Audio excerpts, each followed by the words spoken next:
Fala você, minha querida, meu querido. Sejam todos muito bem-vindos e bem-vindas para mais uma nossa conversa aqui. Eu sou o professor Elton Oliveira, do canal Multi-História. Sejam todos muito bem-vindos e muito bem-vindas. Hoje, então, nós vamos conversar sobre como era a vida nos Estados Unidos durante a Guerra Fria. Existiu ditadura nos Estados Unidos durante a Guerra Fria? Não existiu? Teve crise econômica? Não teve crise econômica? Teve crise política? Não teve crise política? Meu Deus, são várias perguntas que hoje serão sanadas aqui. Ó, então se inscreve no canal, ativa o sininho para ficar por dentro de todo o conteúdo que nós lançarmos aqui. Logo de cara, mostro aqui para vocês a imagem que eu criei. Eu não, né? A IA criou sobre os Estados Unidos nesse processo aí, então, de distopia. Ó, aqui nós temos, ó, Multi-História, beleza? E aqui nós temos o meu Instagram, prof.multi_história. Vamos ajudar o teacher a crescer a sua comunidade lá no Instagram. Gente, então vamos dar continuidade? Logo de cara, mostro este boy aí. Em relação à política, teve ditadura nos Estados Unidos? Claro que não, mas eu quero falar para vocês que existiu o quê? Antes de mais nada, a doutrina Truman.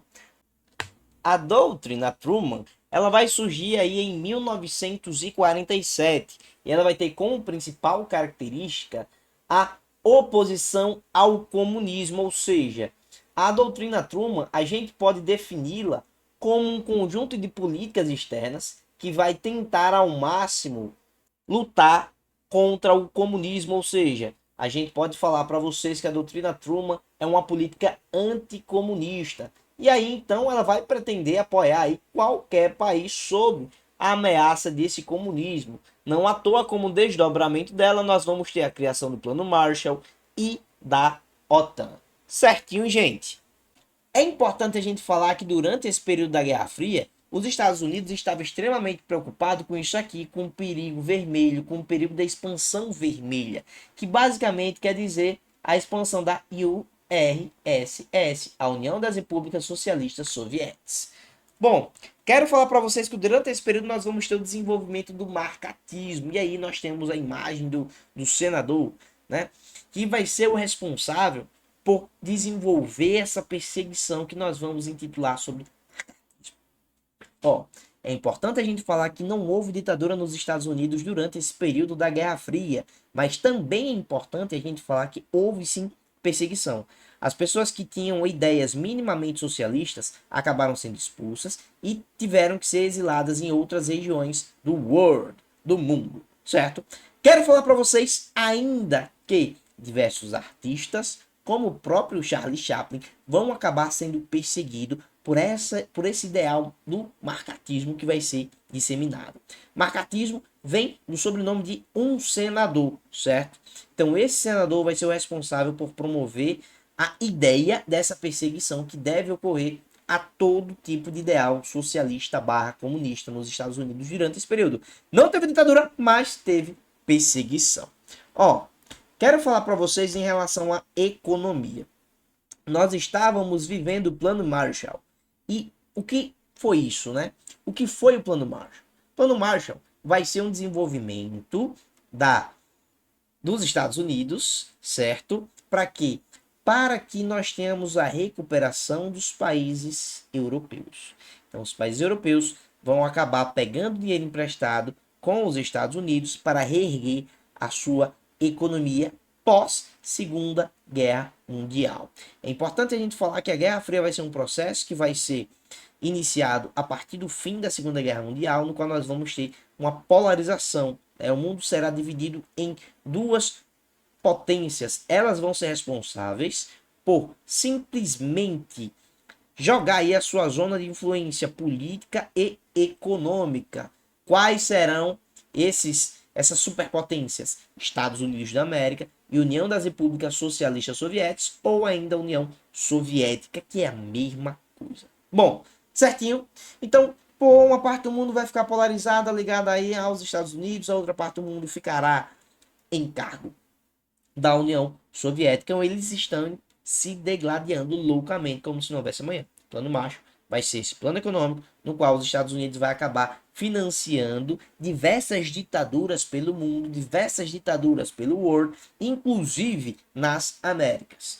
Fato importante falar que os Estados Unidos vai ser o principal fiador de ditaduras que irão ocorrer na Europa e aqui nas Américas, como no Brasil em 1964.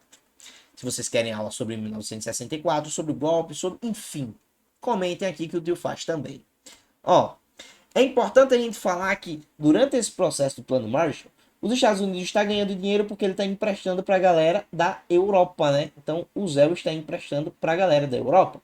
E nós estamos vivendo esse modelo de viver, né? O American Way of Life, o modo americano de viver, no qual a gente vai cada vez mais estar dizendo consumam, consumam, consumam, comprem, comprem, comprem, mas comprem nos Estados Unidos da América. Bom, quero falar para vocês que em meio a esse período, o que é que nós estamos vendo? Nós vamos ver os Estados Unidos simplesmente financiando ditadura por todo mundo. Aquela ideia do American Way of Life, todo mundo comprando, todo mundo feliz. Só que esse todo mundo que eu falo é a maioria, uma minoria acabava sofrendo repressão, acabava sofrendo opressão. Durante esse período nós temos aí o racismo institucionalizado, né? Ou seja, o Estado dizia, pô, tem racismo. E bom, quer ver um exemplo? Nós temos divisão, né? Nós tínhamos, no caso, durante esse período, a divisão nos ônibus. Então, se você é branco, você senta daqui para cá. Se você é negro, você senta daqui para cá. As pessoas não se misturavam. Existiam lugares em bares apenas para negros, apenas para brancos. Nós tínhamos bares apenas para pessoas brancas. Nós tínhamos banheiros que somente pessoas brancas poderiam acessar. Para você ter ideia, nós temos aqui, olha só essa imagem. Nós temos uma pia para pessoas brancas e para pessoas de cor, né? Ó que diferença. Aqui a gente já nota. Aí eu quero que vocês entendam. A população dos Estados Unidos está super tranquila. Ai, que bom, American Way of Life. Todo mundo tá feliz. Não, pô, a galera não tá contente. Tem gente que não tá contente, principalmente os negros. Principalmente a população que não consegue acessar esse American Way of Life. Imagina que o seu país está financiando loucamente ditadura e não está desenvolvendo alguns problemas institucionalizados. Pô. Então, a galera que não tá tendo acesso a esse American Way of Life tá full pistola, a galera tá puta, né? Enfim, quero falar para vocês que nesse processo relacionado a essa questão étnica, nós vamos ter Martin Luther King, o reverendo Martin Luther King, vai ser o cara que vai ser pacifista, ele vai acreditar que os ideais racistas deverão ser modificados, mas por meio da conversa, por meios pacíficos, com manifestações pacíficas. Por outro lado, nós temos outros movimentos, como os Panteras Negras, que simplesmente vão defender que essas modificações devem ocorrer abaixo de violência. Então, são totalmente contrárias. Ai, professor, eu vi uma questão dizendo que Martin Luther King e Panteras Negras lutavam a favor da mesma coisa. It's very, isso é verdade. Mas, no finalzinho, a questão diz: pelos mesmos meios. É mentira. O reverendo Martin Luther King vai ser o cara que vai dizer, ó, por meios pacíficos. Pantera Negra? Não. Vai ser a galera da pancadaria. Esses focos estarão em regiões diferentes dos Estados Unidos. Beleza? Ó, a gente ainda vai ter a KKK, a Ku Klux Klan, que vai ser, sim, um movimento extremamente racista, certo?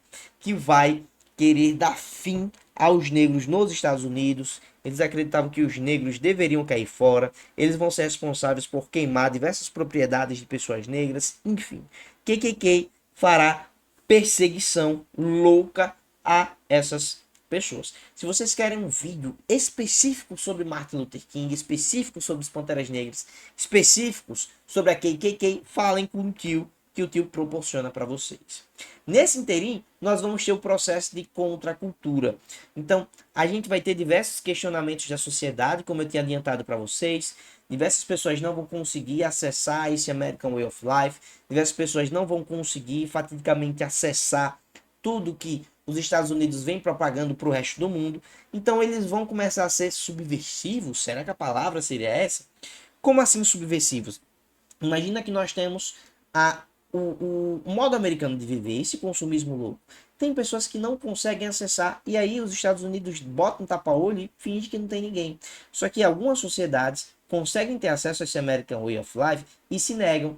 Veja, enquanto os Estados Unidos vêm com armas, tem pessoas que vão com flores. E não, pô, eu tô aqui por meio pacífico, eu só quero que vocês mudem. Isso aqui é uma flor, tá? Eu só quero que vocês mudem o seu pensamento. Eu só quero que vocês mudem as suas políticas públicas, as suas políticas econômicas e comecem a simplesmente financiar alguma coisa que melhore a vida dessa população de baixa renda, dessa população que não consegue viver o American Way of Life.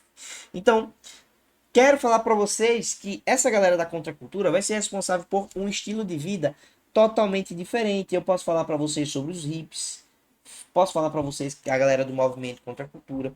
Vejam o seguinte: enquanto os Estados Unidos prega para si e para o mundo esse modo americano do consumismo, os hippies serão pessoas extremamente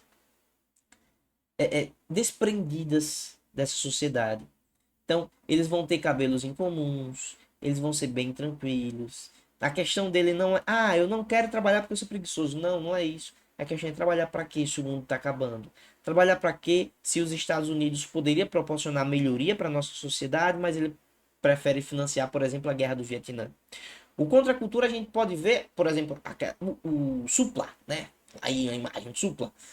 Provavelmente vocês conhecem, pesquisa aí na internet, depois vocês vão ver a imagem do Supla, no qual ele vai ter aqui, ó, um moicano meio malucão, né? Aquilo ali pode ser entendido contra a cultura. Veja, enquanto a galera tem um padrão de cultura, que é um homem trabalha, a mulher fica em casa com as crianças bonitinho, a galera do movimento contra a cultura vão começar a se vestir de forma diferente, vão subverter essa ordem que os Estados Unidos tentam impor, certo? Tranquilinho. Vamos lá focar. Ó, essa galera, como eu já tinha falado para vocês de contracultura, serão pessoas ligadas ao pacifismo. Eles vão criar essa nova identidade. Gente, então aí nós temos o presidente dos Estados Unidos que vai ser responsável por desenvolver as guerras nas estrelas, né? Star Wars. Então aí nós temos a capa da revista. Nós vamos ter diversos problemas de sucessão nos Estados Unidos, no qual, primeiro um presidente vai tentar ser emplacado, mas não vai conseguir, enfim. Uma hora ou outra ele consegue assumir, só que a gente vai ter um grande problema que será o caso Watergate, no qual nós vamos ter, vai ser